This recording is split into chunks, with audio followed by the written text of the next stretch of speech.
Welcome back to another episode of Obscure Arc. I'm Emre, and I'm here with my co-host Jared. How you doing? Good. How about yourself? Um, it's been a long. We'd love to say month, but this was realistically a week of watching anime. But Yeah, ending it off with 100 meters, which is what I actually started with watching. So it's a bit. I did a bit of recollection more or less this morning on it, and another running anime. I know sports anime is not running. We know this, but at the same time, it is interesting that we chose two running anime as our two only sports that is anime true. as Yeah, two ginormous sports anime fanatics. So it's an interesting route we've taken ourselves down, but we kind of had to cover 100 meters considering where it's from. that is true. Yeah, it's we started talking about this anime when it was first announced Mm-hmm. on the seasonal lists of animes coming up, and we saw by whom it was made, Mm-hmm. and kind of ticked it off in our heads like, okay, when this comes out and when we have the time, we're definitely watching 100 meters and seeing what it's worth.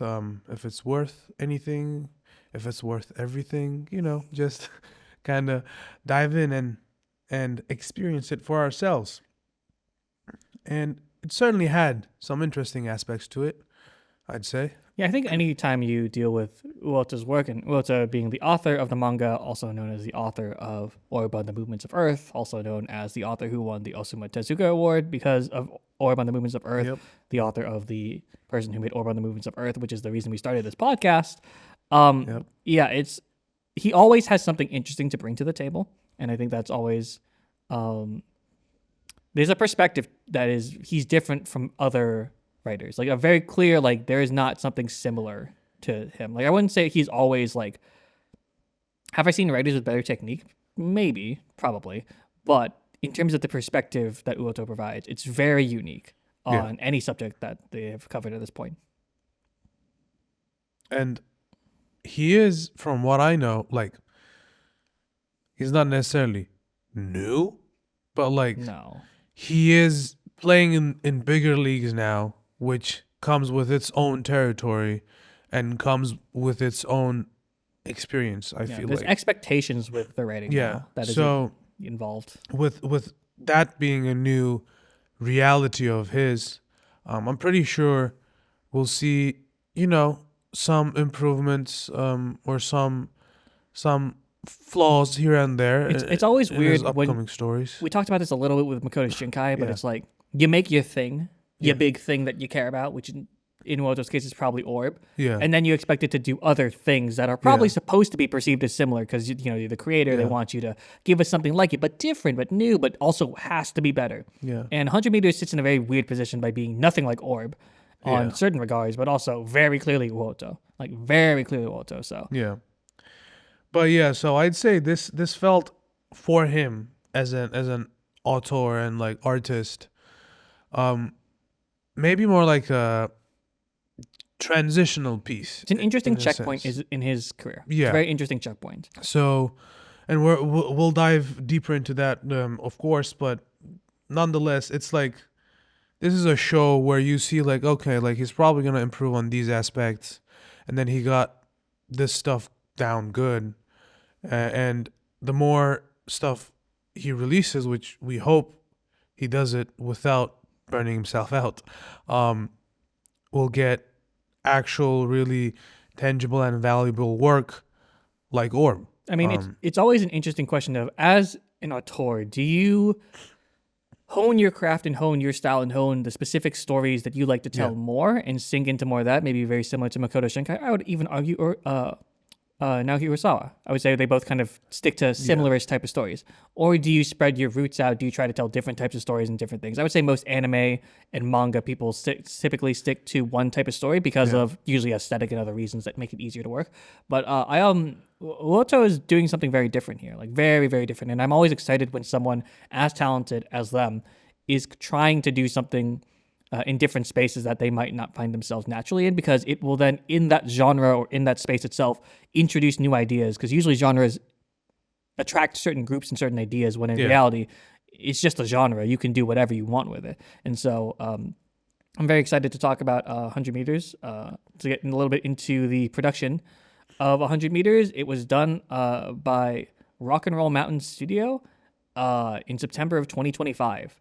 They are not a known studio or very popular. The director of the studio, I believe, is also the owner of the studio. They've only really done Ongaku Our Sound.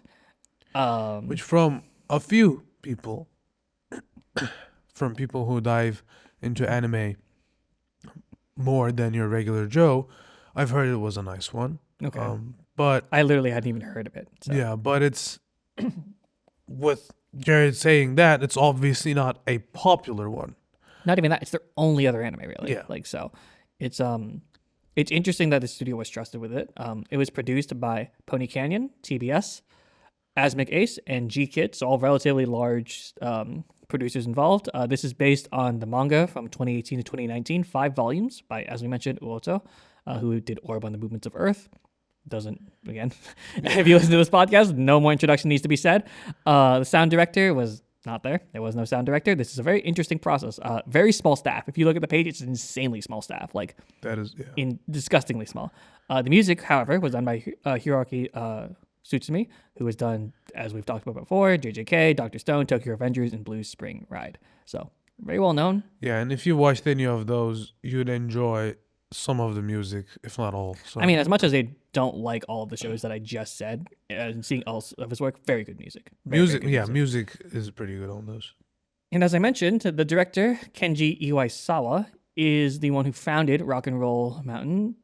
He has done Ongaku on Our Sound, and the one other show I was able to find that he directed was Memu no Jinsei. I also didn't even find many other credits in general, so nothing like key animation or anything like that. He does have other credits, but not a ton. So relatively new to the space in general. I couldn't tell you for sure. Maybe he's uncredited, but was an interesting look to say the least. Where you can watch this is on Netflix. I'm sure there were some theater releases when it came out, but I would be shocked if there was ever a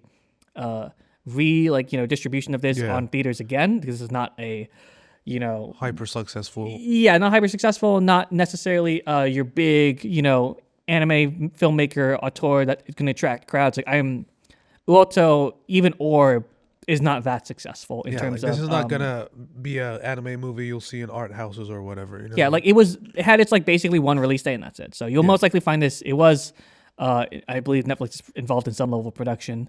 From what I'm aware of, or at least very least licensing, but it is not readily available in theaters.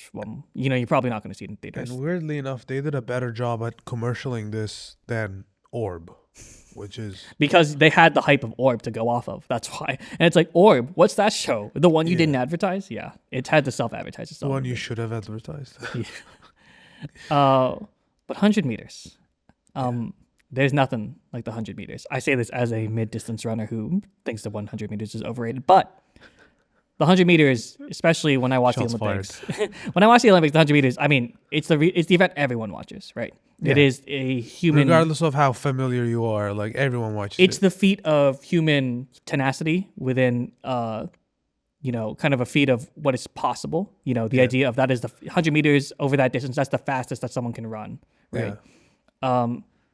A lifetime can change over 10 seconds. People throw their lives away for those 10 seconds. And more than any other sports anime that I've seen, 100 meters is about the sacrifice that goes into making that one silly dream come true. That is true, yeah. Typical sports anime, it's like modern Japan while we progress over like 20 years and there's some cool retro to modern aesthetic stuff. It's Japan sports anime. Some cool sunglasses. Yeah, there's, in terms of like arts, it's a small studio, so we'll talk about the art quite a bit because they've chosen to do all rotoscoping from what I'm aware of. I'm sure there may be some 2D scenes that I'm not paying attention to, but all rotoscoping, mix of 2D, 3D animation involved with it. We'll have a probably relatively lengthy discussion about it, but as of now, I will say sometimes it looks really good. Sometimes it's kind of rough. Yeah. I think you'll notice it most being rough in the unimportant scenes, and I appreciate this. I think rotoscoping should be used more overall, but I am definitely someone who's like, it needs to be used intentionally. And honestly, for a feature film, if you didn't know the production company, you would definitely be disappointed of like, oh, it's a little too rough for a feature, if you know what I mean. And while the music is good, it's a bit too secondary to all of this. Like, it is, I think like within moments it like pops off. Yeah. Like you're like, okay, like this is good, doing something, but then for the rest, it's like your eyes are caught on the art, right? It's really caught on the art. it's definitely more a visual piece than a sonic one. I mean, to talk about, we might as well just get into the art. Uoto has a very specific style. Nothing too crazy or weird or anything like that, but he draws his characters a very specific way. There's a certain Specific features. yeah, certain. I would say like relatively stronger lines than certain writers, as well as also like he loves a lot of shadow in specific spots. Yeah. But I think the art style transfers really well, It does. specifically. However, we get into the motion of rotoscoping, and for me, the biggest problem with rotoscoping is not in any of the big running scenes or any of the big scenes in general, because I think those are pretty meticulously planned. I think it's very clear that there was a vision behind all this, and there were choices that were made, and it was kind of solved. Of like, hey, we're doing this and this and this. Even if I don't disagree with them, they still look good. However, there are some scenes, as I said, primarily the unimportant scenes, that it almost feels like, oh, this is the footage we have. We have to make what's best with it. And it feels like they were very not given enough time or not given enough intention to them of what was necessary to make that scene look good. And there's certain awkwardness with either character motion or blurriness or frame rate drops that just feels not up to the level it needs to be at for a show like or a movie like this to feel at the level it's trying to achieve. I know you've shared similar thoughts, but to kind of go into more how you feel about it. Yeah, I certainly enjoy some of it. I think we were talking about this earlier. For example, like when you see the first interaction after a while, not like the very first, but after a while, the first interaction between Togashi and Nigami, them running on the field, like specifically at that scene, especially when Nigami stops running and kind of slows down, like on that particular scene, like it looks really good. Like the flow of his clothes, like his hair, it's like okay, that's really nice. But then on other scenes, like all the like kind of runners kind of walking towards the marathon pitch where there's like multiple people and stuff like that, where they like zoom out and show them from the up top. It's like individual movements are like super like kind of robotic in a sense and weird, and I'm like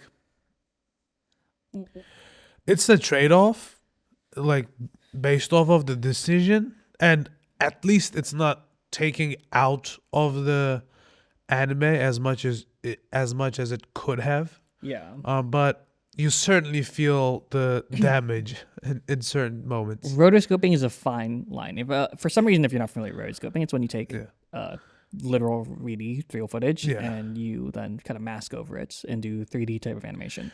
Which, by the way, just to throw this information out there, apparently, Rock and Roll Studios, right? Rock and roll. Let's go back to the name. Hey, we Rock and Roll Mountain. Sorry, Rock and Roll Mountain Studios.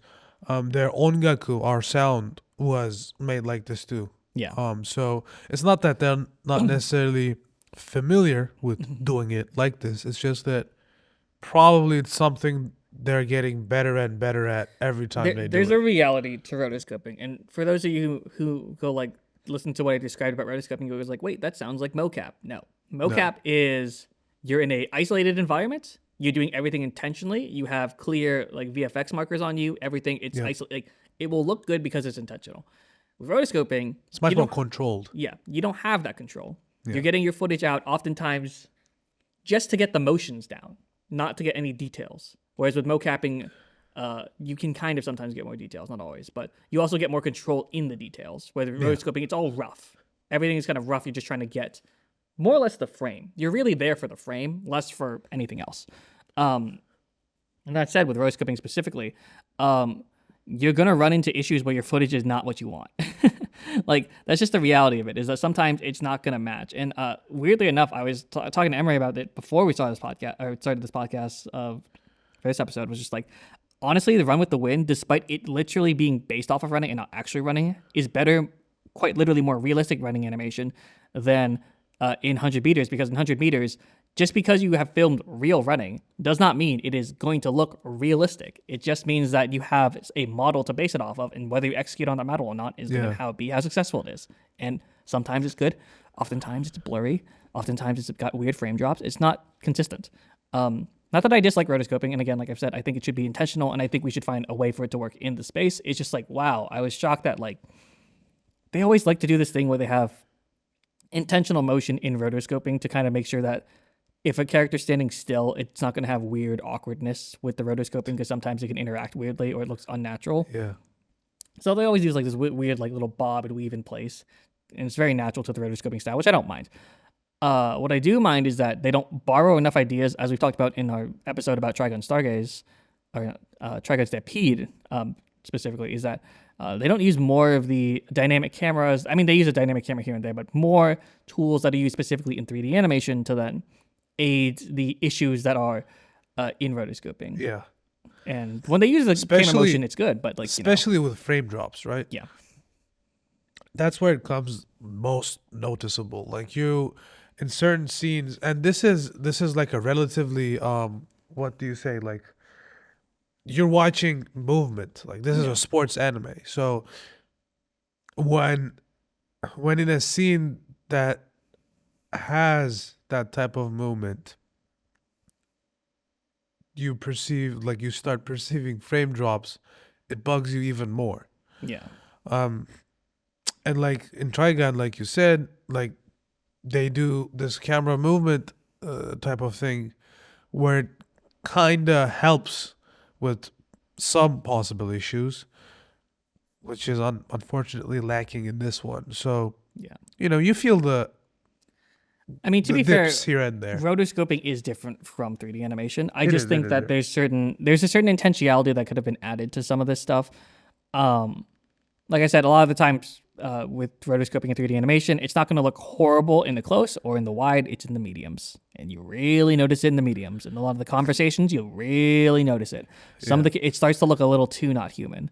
Again, I'm harping on it probably more than I should. I think you can enjoy it and ignore it more or less. But however, with sports anime in particular, animation to me is a premium. I don't know if I care about sports or if I care about animation quality in any genre more than I actually care about in sports anime. Like it's a premium to me that your animation is good. Like even shonens, I don't care about it as much. As long as in sports anime, because I mean I've been spoiled. I've seen Haikyuu, I've seen Run with the Wind. I have unfortunately seen stuff like Blue Lock, but it's incredibly important to how the feeling of kineticism that is in these scenes to be translated to the audience. You can do it through a lot of ways, but having good animation is the best starting point. It should be the minimum. That said, I think this meets the minimum. It's just frustrating. It does. I'd say the biggest heads up is that if you are a person who struggles with like 3D or CG or stuff like this or rotoscoping, this will make you feel that in certain It'll set the alarms scenes, off, for sure. But if you're more like, oh, like whatever, like it's not necessarily a preference or a problem, I'm okay either way, then I'd say you have a higher chance of enjoying this show for what it is, to be honest, which I did. Like I don't necessarily dislike or like, rotoscoping or 3D. Like I usually tend to enjoy 2D stuff more, but I'm like, okay, like it's newer approach to certain things, and I'm like, let's do it. I think they have some really cool shots planned here and there that I really enjoy. Like the one shot I did tell you about was like when Togashi, well actually two. On the first part of the movie, when Togashi and Komiya are child, and Komiya kind of starts running in this more like hungry and like you could like almost call like animalistic manner. That scene, and then when they're in high school, when Togashi runs because this like athleticism club the track and field club needs him. Yeah, the girl asks him to like run so she can like take notes on her form and stuff, and he realizes like he just gained something back that he lost. Like visually, that scene, like those two, I was like, okay, like, these are really nice established shots and scenes and visuals. But other moments, you're like, eh, Yeah, I think there's very clear drawbacks and very clear positives with this type of style. Like yeah, from what I understand, this is a relatively fast production. It's like, I'm sure this was off the back of. I'm sure these was probably done as like a not a package deal because it was two different studios, but like a people heard about Orb and then people heard about 100 meters. I'm gonna guess it was something similar. yeah, Considering how this is, considering that this has been a story that Uoto's not. It's not like it's a new story or anything, so I'm not shocked. But I also think that really well planned shots for sports anime is something that I just again to mention it again in the session of episodes. Period of time of not watching anime. What was one of the anime that got me back into anime? Haikyuu. So I really hold a premium on shows that are actually able to really deliver on their animation standards of the genre that are required, in my opinion. I don't think everything needs to be Haikyuu, but I think everything needs to try to do something of that. See what the genre has done already and try to at least get close to it. And especially for something like 100 meters, which I think is, I mean, let's be real. It's a relatively simplistic sports anime story, especially structurally. We start off with two kids who meet up at childhood for like the first act, and then they Yeah. grow up, and then they grow up again. It's like really common storytelling. I think how it goes about it is what makes it, an Uoto story and very, a lot more interesting in certain details. But it is a very classic story, so there's a lot of examples you kind of want to follow along with, and I think that this movie was trying to do certain things differently, especially with the experimental rotoscoping. I do think that I was a little disappointed by it. Not like crazily, but just not for my crazy. standards. But in certain scenes, I was on the same page as in like, yeah, like I feel like if they experimented more with 2D mixed with rotoscoping, It's all rotoscoping. That's why, yeah, I agree. yeah, that's the biggest issue. Like if it's all rotoscoping, like when you have problems, you'll have problems and they're gonna be Yes. visible. Mm-hmm. And there's no way for you to avoid that. That's just the reality of that style of animating. And since you don't use any type of 2D, like there's no like baseline for you to cover that. And you're really kind of holding on to a thin thread, hoping everything will be as intended. So that's the biggest issue. If this was more mixed, well, like with 2D or whatever, it would at least in terms of production value, like get 2-3 more points on it. Whatever. Like I don't even know what a point system is at this point, but it would be like a better balanced visually movie. Yeah. But a lot of shots I enjoyed, like Sure, yeah. I think that it's an enjoyable movie overall, and I Yeah. don't think it does. I don't think it's taken away from it. It's more like I'm ripped out of the immersion for a little bit more so than it Yeah. ruins it. But to get to our lead, to kind of talk about the flow and structure of the story, Komiya Tagashi, not exactly rival characters, more so of more like a brotherly start. brotherly starts to become rivalry later. Yeah. The very normal childhood friend type of shit, and the impact it has later in our lives. Very, I would say there's nothing different or crazy here. I would say the Yeah. first act is in general more like a required step. I was kind of like you could summarize this to me and I could tell you what happens. That type of thing. Yeah, I hear you. It's to not like feel like I'm skipping around, but ultimately this is very bread and butter. You've seen this a billion times, whether it's sports anime, whether it's shonen, Yeah. whether it's childhood. It's like the prodigy child meets the non-prodigy child But hard worker. who is a hard worker Yeah. and stuff like that, which is we like it, we enjoy it. We have good examples of it, we have bad examples of it in the realm, But yeah, the show doesn't really define itself till Tagashi gets to high school, because this is when characters actually Yeah. have conflict and differences and crazy they things. start thinking about their lives and stuff. Yeah, and the first thing to know is like when Tagashi gets to high school, he actually had quit running, Yeah. which is not what I expected within the first start of the second act. But it was like, interesting. But I what I really love about 100 meters is it kind of discusses as I talked about in I Run with the Wind episode, but even more so in 100 meters, is the cruelty of running.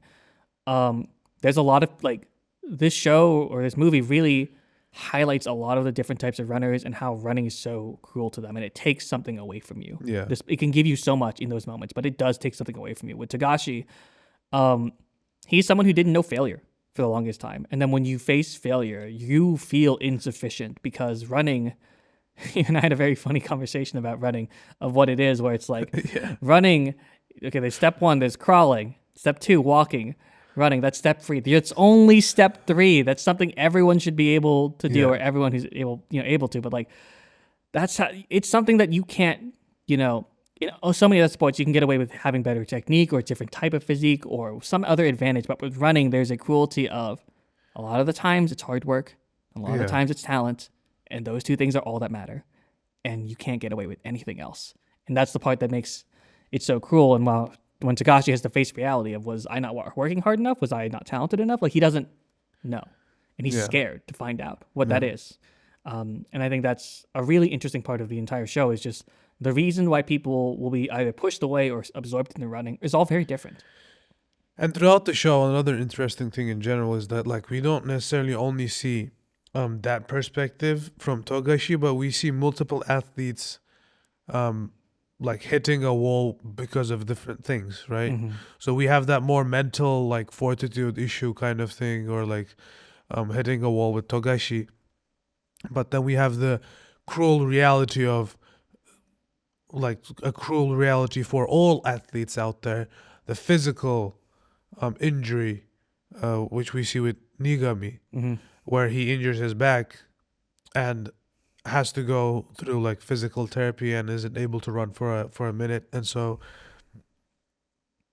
which for me, that's like, something really harsh too. Like, you're working all your, like, especially at his situation, you're literally working all your life, because even if he's not right up there, like, he's considered close to Togashi in terms of talent and skill for his age at the very least, but he gets this injury and now everything is gone.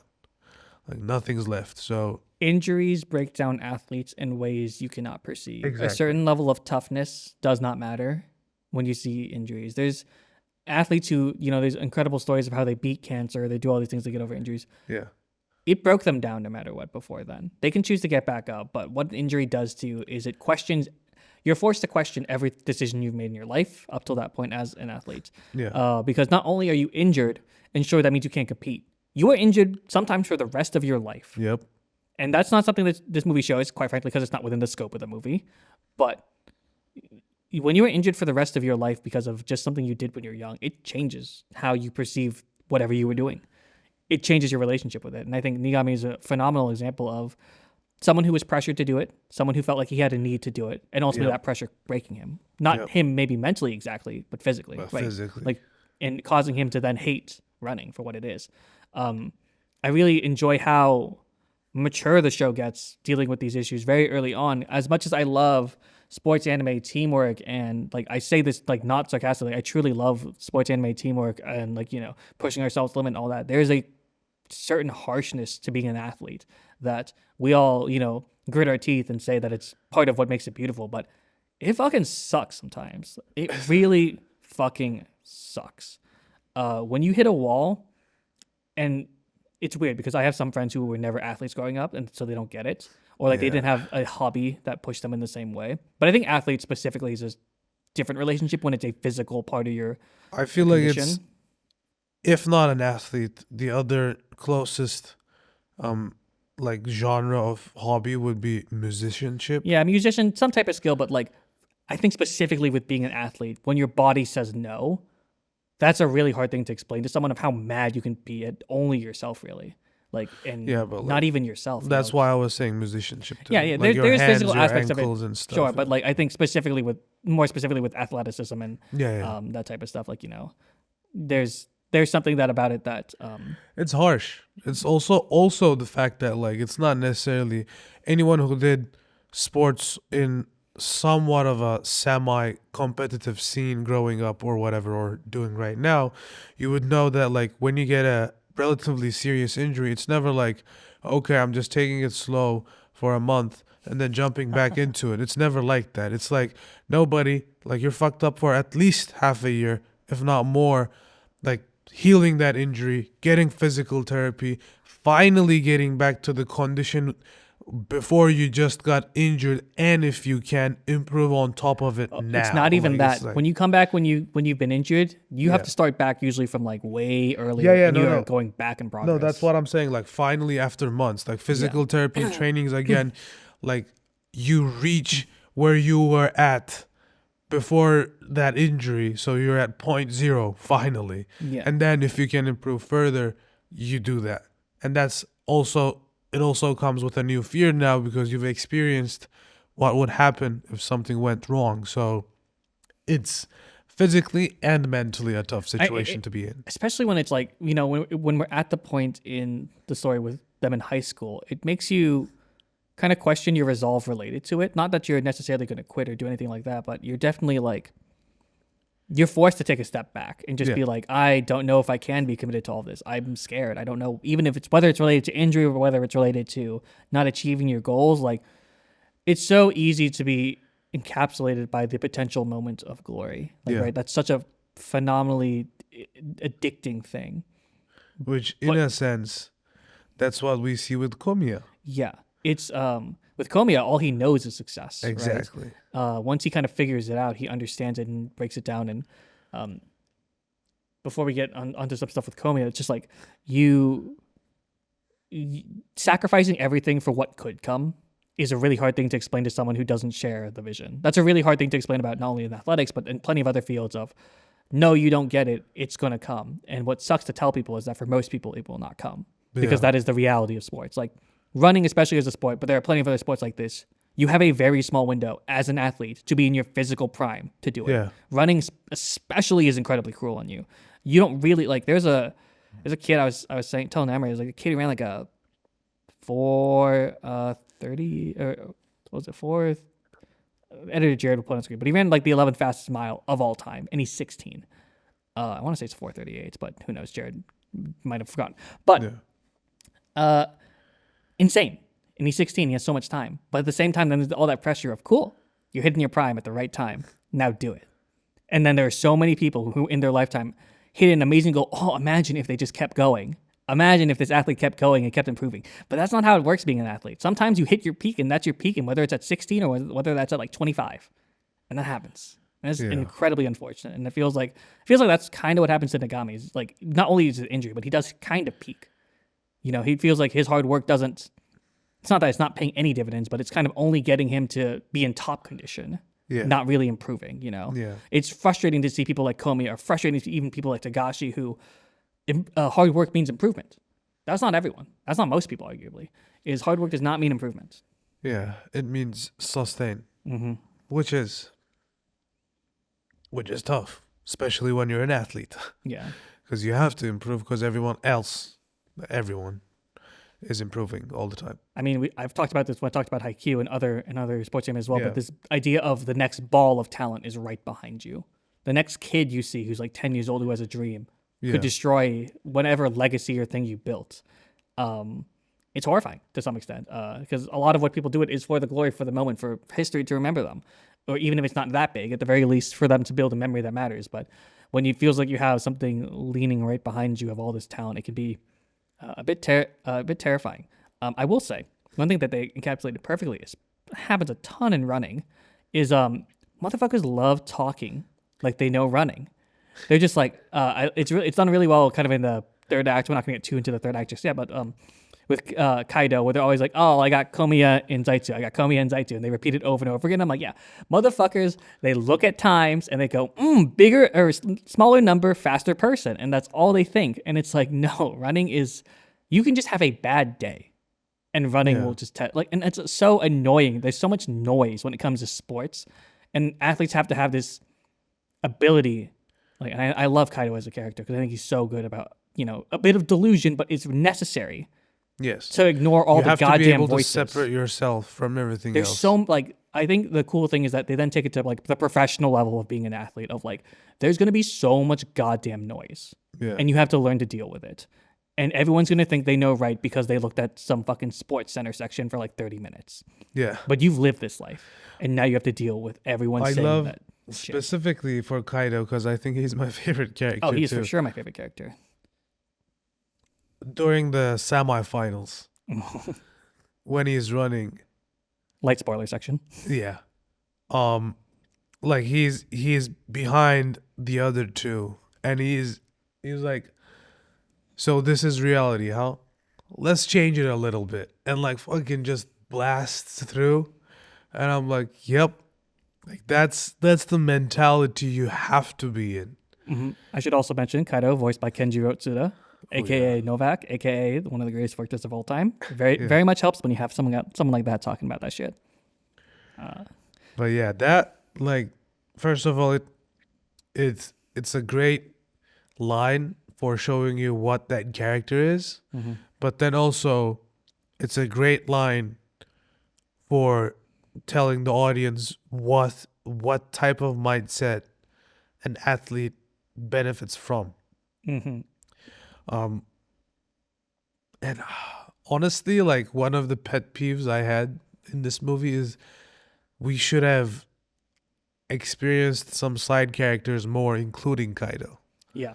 They do. They kind of stuff them all at the end, and it's definitely not the best. To talk about one of the characters we do get a bit more time with, before we get to Act 3 and where a lot of the actual characters get introduced, is I mean, there's like Asukasa, who's the character that invited Togashi to the club, but it's like she's really just like a audience insert of like, wow, Togashi's amazing type of person more than actually a character. But to talk about Komiya, who his development in high school, Yeah. you don't know it like fully if you don't understand what Komiya is going through, but he's got a very unhealthy relationship with running. One that's going to make him an incredible runner, Yeah. but an incredibly unhealthy relationship where it's like, he kind of states it later on. But dude, all this guy knows is running. That's Yeah. all he has. And honestly, the way that he's running, if you look at his form, it's kind of really shit.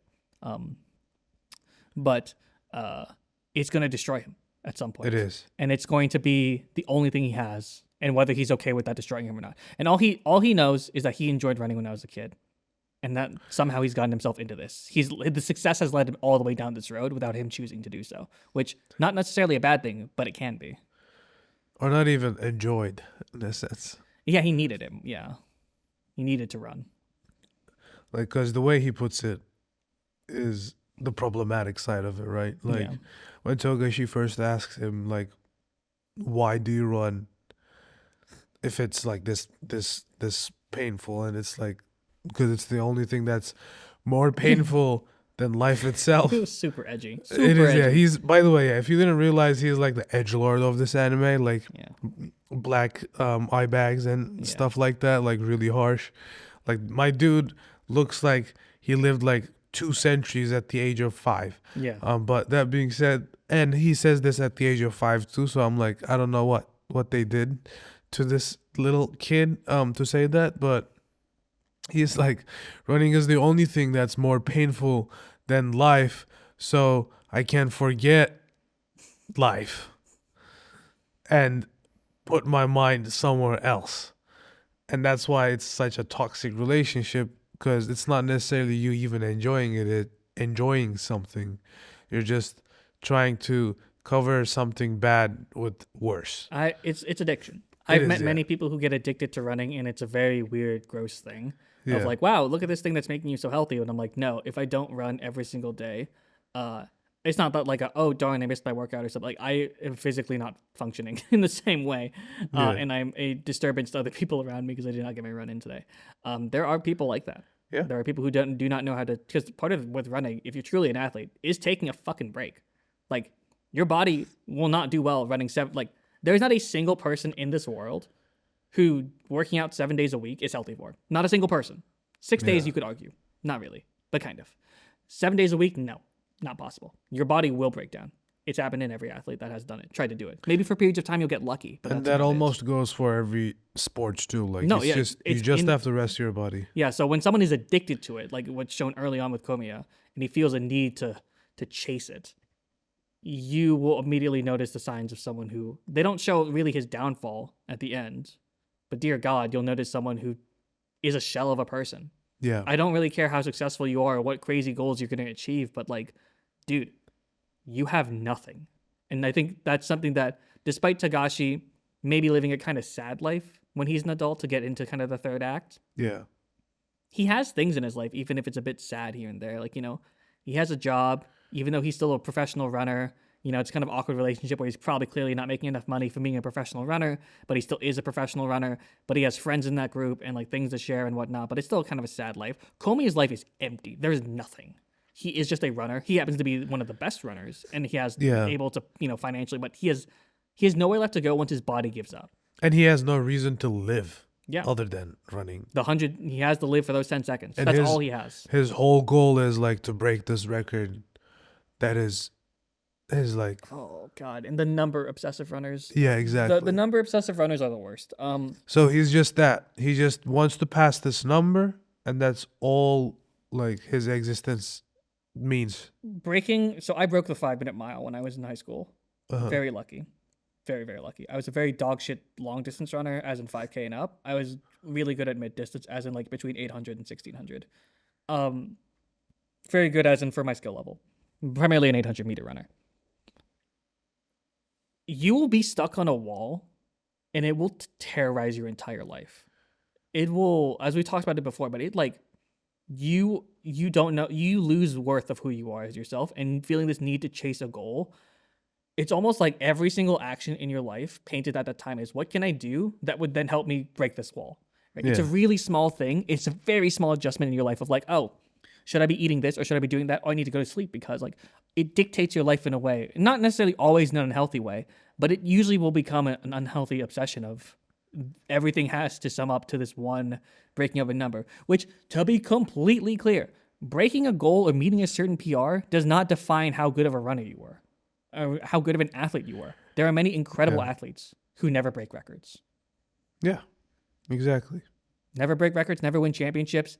If you evaluate runners and athletes solely based off of their ability to break a record or do something like that, you have no idea what it means to be an athlete. The most impressive athletes that many of these athletes will cite are not always, sometimes they are, but not always, just the world beaters. Yeah, and that shouldn't be the case, because in most situations, they're like records, which is like once in a lifetime, in 1,000, if not million people kind of thing that happens, and not necessarily the norm or something you go for anyways.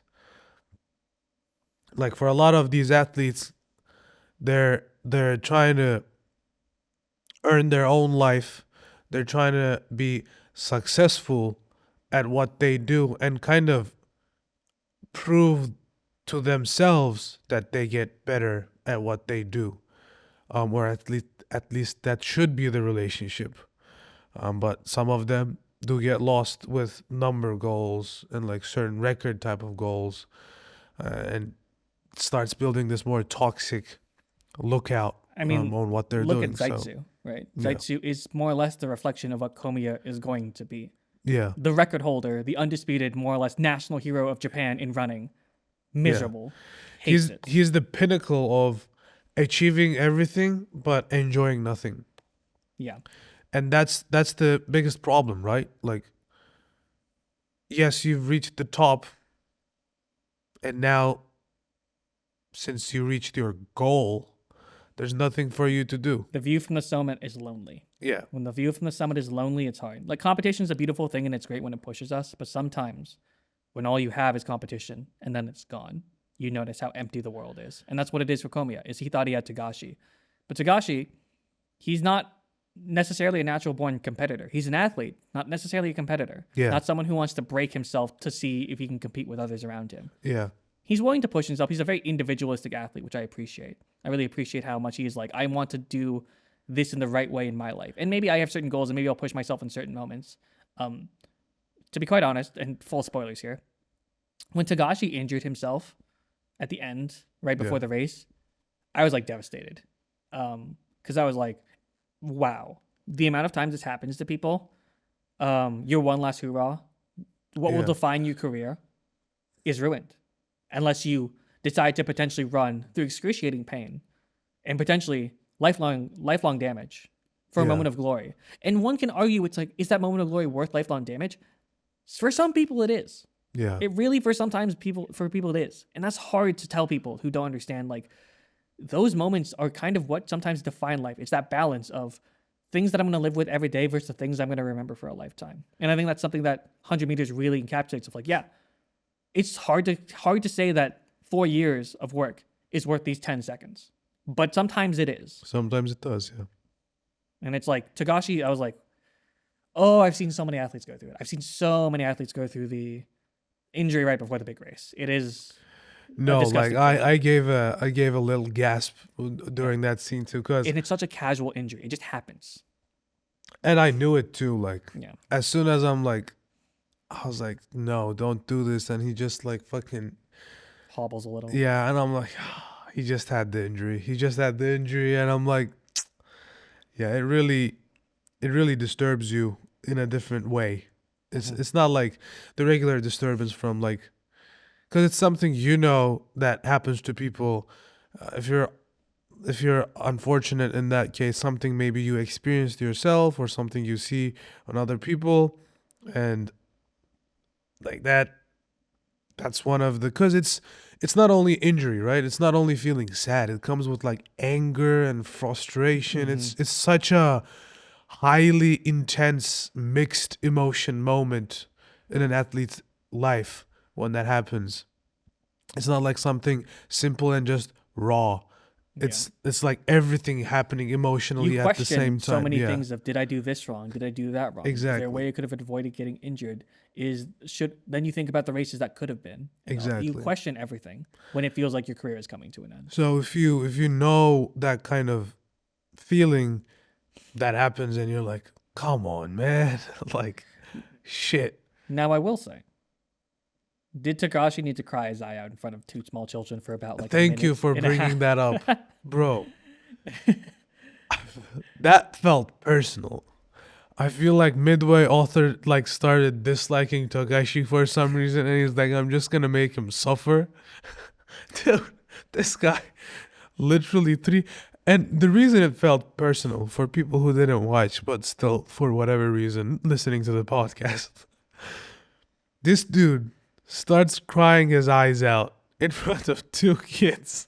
who like were asking him questions, kind of like not admirably, but a little. And the scene, we literally watched two kids watch this dude crying his eyes out for 2 minutes. I'm not kidding. Like if it was like a 15-20 second like quick snippet, like he starts crying, kids goes away, like fade out, My guy's hooting and hollering. exactly. And like we're seeing it from different angles. We're seeing the kids' faces, like we're seeing it from their perspective. It's like personal. I'm telling you, it was crazy. I kind of chuckled. Like This movie has some really great sequences. yeah, I have some mixed feelings on the rain sequence, but I do think overall what it achieved is very good and very interesting. I do enjoyed it. Like when it started becoming like a fully. Yeah, it's an interesting choice. And I always appreciate like color changes too. Which in the rain scene it like becomes much less saturated and turns into monochrome, and I'm like kind of sucker for those cheap tricks, but My favorite scene overall was still the interviewer in terms of from a visual standpoint.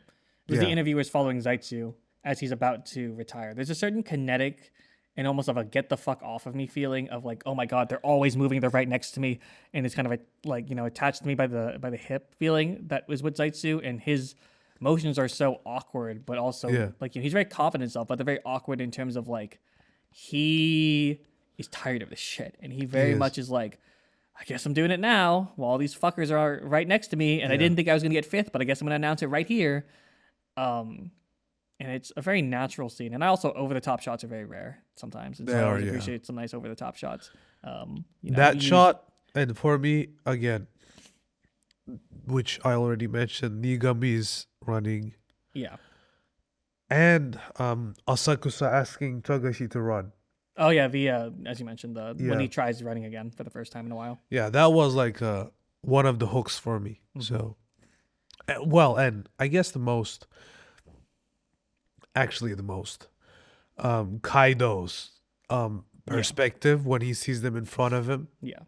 Kyle's such a sick character. That's the character is really nice, but that view was really nice too. Yeah, there's some very cool shots throughout the Yeah. entire movie. I just, again, as we mentioned, I don't think it always all comes together. But running as an adult is a really interesting thing when you're not an athlete that's a sponsored athlete, or maybe you're Yeah. like, people forget that's like, I always think about this for people who don't understand something like tennis. Tennis is an open sport, so anyone can, of a certain skill level and a certain, I believe you have to be an association level, can enter stuff like the U.S. Open. There's Yeah. requirements and all these things, but it's called the U.S. Open because it's open. You play like the number one player in the world can play like someone who's like ranked 150th. They get some buys. They don't have to play through the entire tournament, but like it's an open. Those athletes who might be able to upset some of the best athletes in the world, maybe not the number ones, but maybe the number 20s. Yeah. They have day jobs. They don't get sponsors. Yeah. They have families that don't understand their situation because it's not always paying the bills. I think Tagashi is a really great example of that. It was like, yeah, this guy has got this weird balance of things he has to do in his life and trying to still be an athlete, but also scared to fully commit to it. Like it's a hard balance for him to be a successful athlete. Like it doesn't make sense how someone like him can be successful, despite obviously having a great performance in the last race. But it's just like the lack of formula for success is very disheartening to some extent. Like, which is not something you see in sports anime of just like all the reasons you shouldn't succeed, not from a pity you standpoint, but from a sad reality standpoint. It is, and you see with Togashi like literally in every chapter through the story. Yeah. Like it's he kind of face plants to one wall after another one. But I feel like that's one of the good parts. This anime, this movie, like good, because literally, like you said, we don't see this often, and it's a pretty. It does not feel abused, like how much it's done. No. Because it's like used in different ways, and kind of used realistically through Togashi. It doesn't get boring, or at least it didn't for me. Which I'm assuming it didn't for you as well, but No, yeah. it's a nice trope Uh, in this movie specifically. To kind of get closer to wrapping up our discussion on 100 meters, in comparison to other sports anime, how did you feel with this? I know it's incredibly different, but let's say we've seen something like Run with the Wind. Both of you and I have seen Haikyuu. Kind of how this sits in relation to those things. If we were to say raw comparison of what I enjoyed more, I actually enjoyed Run with the Wind a bit more. I think this is a very interesting study, and I think Uoto has some very interesting points to the genre. I do think that I would have loved if it was fleshed out more, and I think the characters themselves could have been fleshed out a bit more, even in a movie format. I think definitely could have been. There's a bit too much time on certain training arcs for a movie, where it's like, it's a bit awkward for a movie to have necessary training. It's just very weird. Sports anime and movies always awkward if it's not long enough, in my opinion, unless you're doing all like glory and stuff like that. But in relation to, let's start with Run with the Wind, then maybe we can see how we feel about Haikyuu. Yeah, no, I think I like Run with the Wind more too. Mm-hmm. But this was definitely a different take. Very different. This is Run with the Wind is more like your generic sports anime, as in like it's related to running more, and what running is, and what running, like how you define running as a person and all that stuff. Mm-hmm. And I feel like 100 meters addresses a lot of like athletic, like injuries, traumas, struggles. So maybe a much more like psychological approach Yeah. to, in this case, the sport that is running, but like also being an athlete in general. So in that sense, it's like a really different way of approaching a sports anime, which I enjoyed. I most definitely enjoyed. But overall execution wise, I do see like a few pointers, or few spots that could improve itself, thus turning something like this into an even better show or movie. So in that sense, like I think I had less like pointers for running with the wind than I had for 100 meters. Yeah, I really like 100 meters for the sake of how it is very clearly trying to do its own clear path Yeah. of what it is exploring. But at the same time, I think maybe my biggest thing is that while it has many different ideals, these ideals aren't meant to clash as much other than within the 100 meters, which Yeah. I think is kind of serviceable. But I do think that like part of it is like seeing different ideals clash and what works and what doesn't work for runners. And like, I would have liked to seen, like, I love Tagashi as a character. I think Tagashi's a great character. Yeah. I do wish that the other characters in the show were pushed more by each other and by him. And just, I think, while I know it's trying to be a little isolating, I think their philosophies at the very least could have interacted with each other. Like, even if those characters are their narratives are forced to grow separately, I would have liked to have seen their philosophies affect each other internally a bit more. Yeah. And I think that is probably, and also probably introducing Yeah. That characters type like of Kaido a bit more. yeah that type of connection between characters does feel a bit lacking. Yeah. But like I said, I enjoyed it. I think I would prefer Run with the Wind over this. Mm-hmm. That does not say that I didn't enjoy 100 meters for what it I is. definitely want to see more things like 100 meters do it in a slightly more 2D. 2D. Yes, 2D way. As well as also, I just think getting stuck in the character's minds a bit more definitely would have helped, considering what it was going for. Yeah, weirdly enough, we didn't have that much internal noise. Yeah, it's very attached to the achievement. Again, a lot, I would say, like, arguably, while it's more psychological, it's about the psychology of the event, more or less, and, like, Yeah. what that 10 seconds means to you. Like, a lot, Yeah. and how that 10 seconds destroys you, which is a very interesting concept. But on execution, you notice a bit of emptiness here and there when building up to that moment. I think that's probably the way I would describe it, is that when you're not in that 10 meters or right next to that 10 or not 10 meters, those 10 seconds or right next to those 10 seconds, you'll notice sometimes the empty or lack of direction sometimes, where I feel like not just lack of direction of like it's supposed to feel directionless, but a lack of like what are we supposed to be feeling right now with our characters, or what are we exploring. Sometimes I do think it gets a little lost, not crazy lost, but a little lost. So No, I can't see that. Yeah, it is. Yeah, it is. It's definitely not like the masterpiece. Which is kind of like for what you said, like internal monologues and connections like that.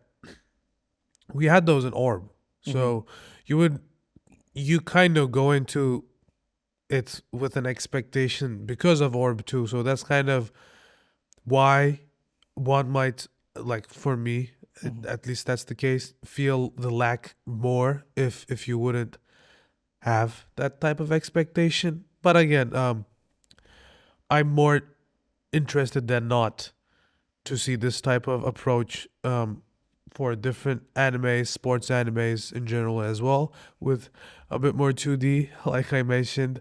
But I love the blend, like color, like mixing different styles of coloring and arts and drawing. So enjoyed it. Generally enjoyed it. I think just in general, Uoto, and this might be a bit too typecasty, probably succeeds in terms of his strengths a bit more in a TV series type of format. Yeah.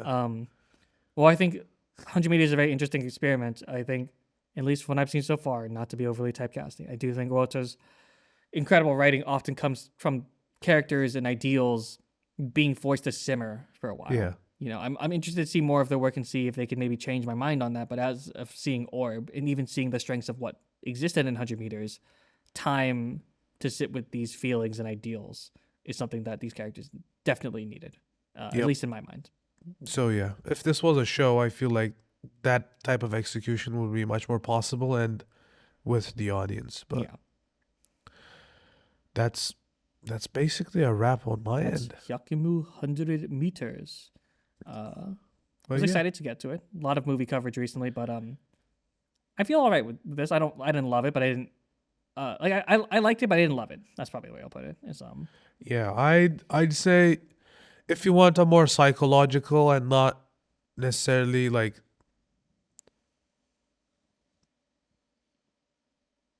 I'm gonna go back. If you want a sports anime that has a psychological element that's not bad, I feel like this would be a good movie to watch. it's if you've seen sports anime before, it's a nice twist. Exactly. And this could be a leading example of what can be done in the future better. Yeah. So in that sense, I enjoyed it. This should definitely not be your first sports anime. Yeah, no, It not really no. shouldn't be. Yeah.